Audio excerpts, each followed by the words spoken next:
Hey everyone, welcome to this explainer. Today we're diving into an absolutely fascinating collision in history. We're going to look at that exact moment where one man's evolving, highly personal ideology crashes head-on into explosive, world-altering geopolitical events.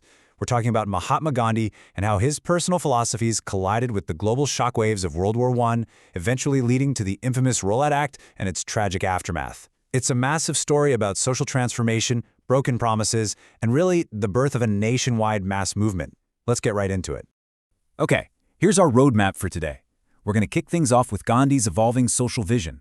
Then we'll see how World War I sparks maturing nationalism. After that, we'll hit the draconian Rowlatt Act, and finally wrap up with protests and the breaking point. So, Section 1. Gandhi's evolving social vision, from personal philosophy to social equality. Before Gandhi became the iconic mass political leader we all read about, his internal social views actually underwent this radical, almost whiplash-inducing transformation. And you really can't understand his political mobilization without first understanding how he wanted to restructure society itself. If we track his views over time, it's pretty wild. In the early 1920s, Gandhi actually thought interreligious and inter-caste marriages were contrary to dharma, basically contrary to cosmic law and duty. He had real practical objections to them. But watch how incredibly fast that changes. By 1928, he's arguing that belonging to the same nation was what mattered, not caste. He realized, hey, true national unity means we've got to tear down these domestic walls first. Just 3 years later, in 1931, he stated he saw no moral objection to interreligious marriages, as long as both parties could freely practice their faith. And by 1933, he was actively advocating for interprovincial and intercommunal marriages to act as a shield against provincialism and caste exclusiveness. That is a massive ideological shift in just over a decade. A really foundational concept driving all of this for Gandhi was something called bread labor. This was a doctrine he actually picked up from reading both the Bhagavad Gita and the Bible. It basically says that everyone, literally everyone, must live by their own physical labor, and by doing so, they're entitled to simple maintenance. Just enough to get by, nothing more, nothing less. So the big takeaway here is that this philosophy drove Gandhi to believe that the excesses of the caste system absolutely had to be destroyed. He believed social reformers had to practice this labor themselves, even if it meant facing serious social boycotts from their communities. And that brings us to one of his most radical proposals ever. As a direct result of this bread labor idea, Gandhi came to the conclusion that all Hindus should be classified into the fourth Varna as Shudra, which was traditionally the lowest tier of laborers. Now, this wasn't about suppressing anyone. Actually, scratch that, it was the exact opposite. It was a structural mechanism meant to totally wipe out hierarchy at a single stroke, leveling down all distinctions of high and low. The logic was simple. Everyone labors, therefore, everyone is completely equal. Which naturally leads right into his stance on untouchability. Arguably, the single most important social issue in his entire philosophy. Gandhi strongly believed that religion is meant to uplift people, not to keep them crushed. In fact, he used some pretty intense language here, calling it a prostitution of the grand doctrine of karma to use it as an excuse to doom someone of a so-called lowly birth. For him, building an egalitarian society wasn't just a convenient political talking point, it was the absolute primary goal of a reformed, awakened India. Moving on to Section 2. WWI sparks maturing nationalism. A global conflict ignites local demands. All right, let's shift gears from Gandhi's internal social ideology to the insanely explosive geopolitical landscape of 1914, when World War I broke out, pitting Britain, France, Russia, the US, Italy, and Japan against Germany, Austria, Hungary, and Turkey. It acted as a massive catalyst. It rapidly matured Indian nationalism and sparked a huge upsurge in extremist ideology within the Congress.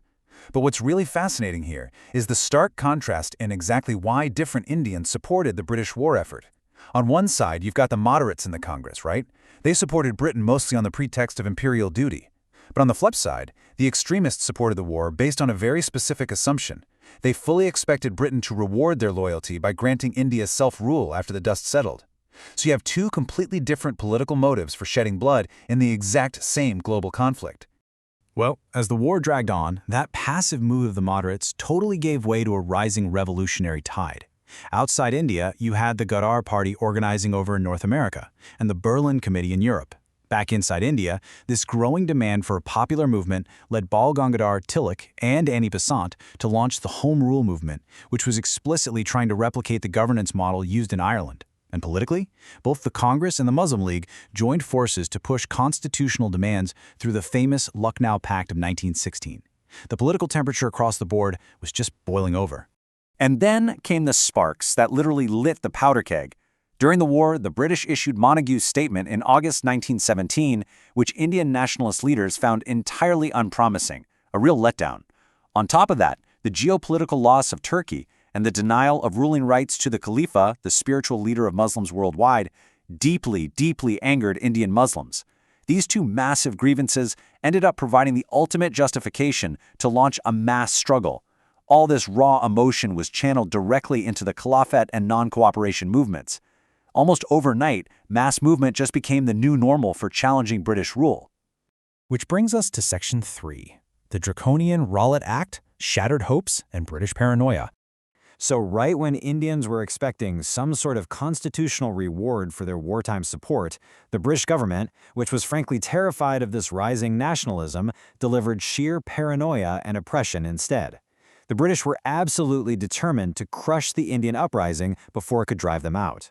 They formed a sedition committee in 1917, led by Sidney Rowlatt. Their main goal?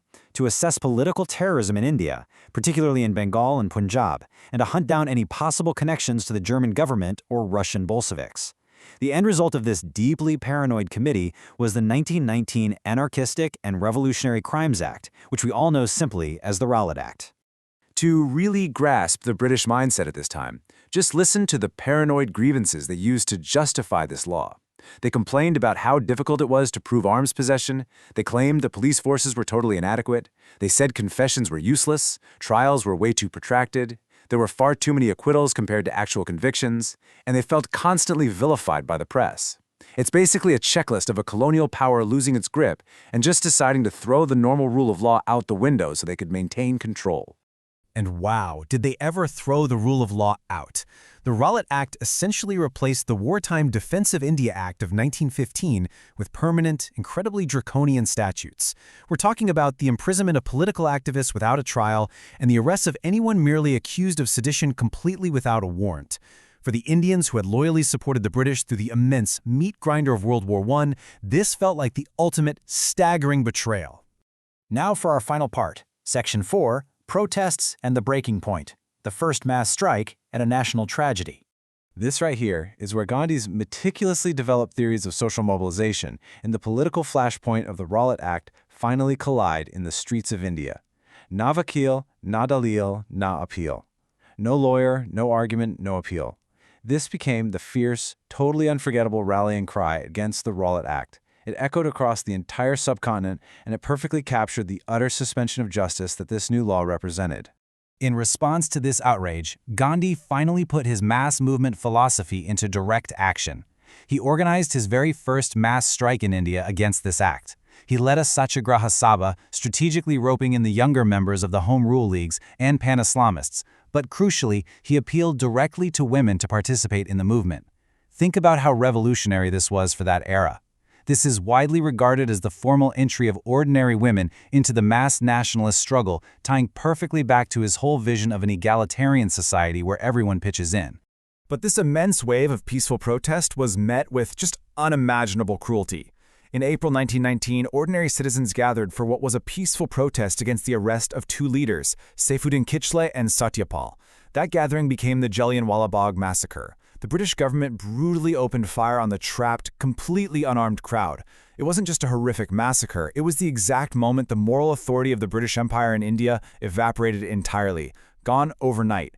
It shocked the globe and deeply traumatized the nation. In the immediate aftermath, Gandhi was so devastated by the outbreak of violence that he actually withdrew the movement. But you know, the constitutional landscape was already shifting beneath their feet. At the same time, the British were rolling out the Montford reforms of 1919, which, despite all the oppression of the Rowlatt Act, actually began introducing expanded voting rights and federalism. The genie of mass political consciousness was officially out of the bottle, and absolutely no amount of British force was ever going to put it back. Which leaves us with a pretty profound question to ponder as we wrap up this explainer. How did the ultimate betrayal of the Rowlatt Act and the unimaginable tragedy of Jallianwala Bagh permanently alter the trajectory of Gandhi's peaceful philosophy? We started by looking at his internal quest for an egalitarian, non-violent society. But when confronted with the brute force of a terrified empire, the rules of engagement changed forever, setting India on an irreversible path toward true independence. It's wild to think about how these massive historical collisions reshape our world.